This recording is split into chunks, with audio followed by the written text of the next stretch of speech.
next topic that we're briefly going to touch is experts.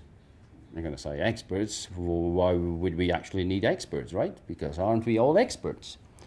And to a certain extent we are in our own domain, right? But a dossier assessment in general is a very complex thing, right? It is big because you do need not only to be able to manage your dossier from an administrative point of view, also scientifically the assessment needs to be managed very well. Problem is quite often that in a lot of authorities, not all of the resources that you would like to have are abundantly available. They're usually not there, right? You have often a situation, I was last month in Malaysia, and they have a group of pharmacists that are not familiar with veterinary safety and veterinary efficacy looking into the dossier. That's not an easy thing to do. They need to work with external experts to try and get ahead of the game and to understand the in and outs. There's a lot of technology things that are changing, right? You cannot expect people that have a full-time job to keep up with the latest technology as company experts would be able to do, right? So if the question is, can experts help you to assess? Yeah, probably they could, right? You could have internal experts or you could external experts, but they definitely would be able to help you.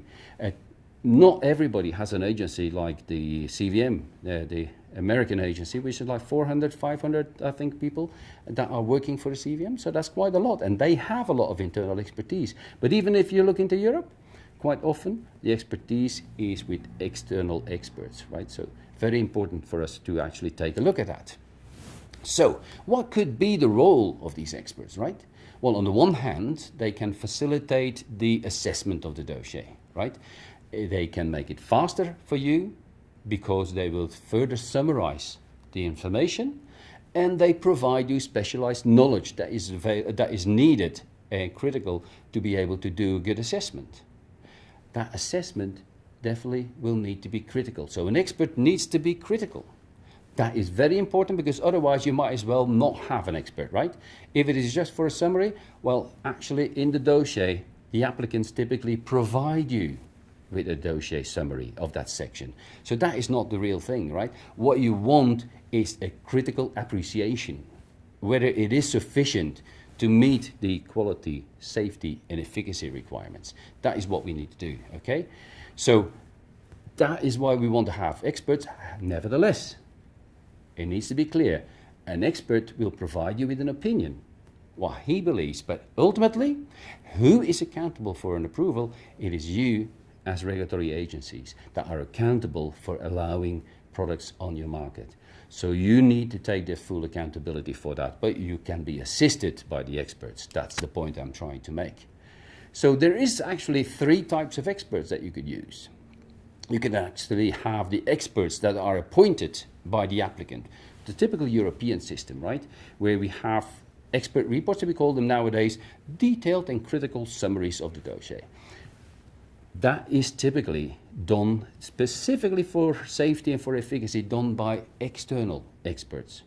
Why do we use external experts? Because otherwise the risk is too high that both the agency doesn't really trust the company person because they would obviously defend too much, but also whether there is actually sufficient critical review from an expert point of view. So that's why you want to have this external expert taking a look into your dossier. The only exception is most of the time the quality part, because most of the time, specifically for new products, there is actually not much expertise outside of the companies. People can understand what is in there, right? But to actually review in a critical way, you need to know the in and outs, right? But here again, you need to be expecting critical review. That is so, it is critical. I can only repeat that word, right?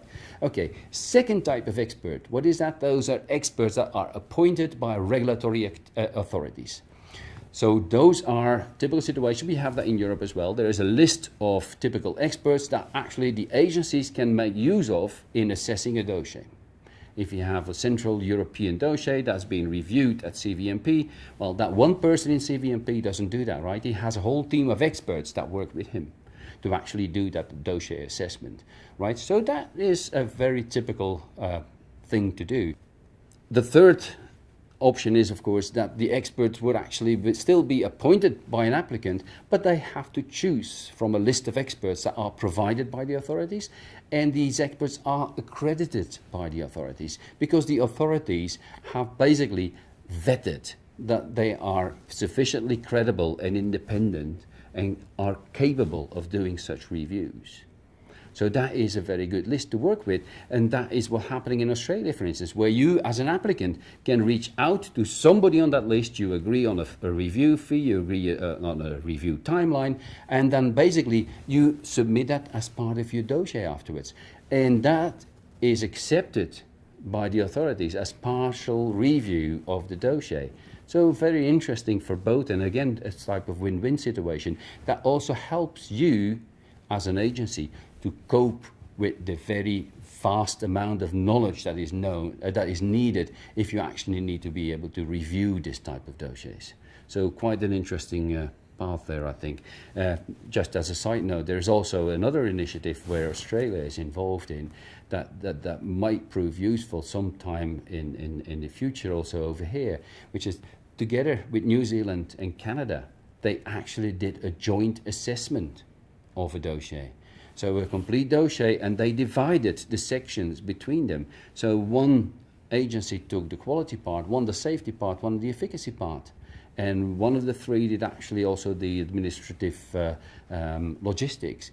But it worked, and at the end, all three took their own decision, which was unanimous, but they made their own national decisions. But an interesting thing, because again, that was a way for them to make use of the expertise of other agencies. So a lot of options that you have there, but you will definitely need to use some experts, okay? Now, in using experts, there will actually be also some issues, right? Most common thing is, how do we avoid that conflict of interest? You have heard what the Australians did, right? So they made an accredited list, right? Which is a type of register of trusted experts. You also can, and that's what the Europeans do, you can also make sure that at the end of any expert report, you would demand a declaration of interest. You need to know what the link is between the applicant and that expert, right? If they work for the company, you better know, right? Because it changes a little bit of perspective. You also need to know whether they have had a lot of past or current contacts with the company on other projects. You want to be able to assess whether there is a potential conflict of interest, right? And in some cases, you also would see that there is a demand to do a signed declaration of the absence of conflict of interest. So there is ways to actually handle that. And because these experts are actually in a very limited market, it works actually rather well, because they cannot afford to actually be caught out on having a breach of that conflict of interest without declaring it, because they would not be able to be accepted anymore afterwards, right? Okay. So the second issue potentially is that your expert report needs to be critical and facilitating.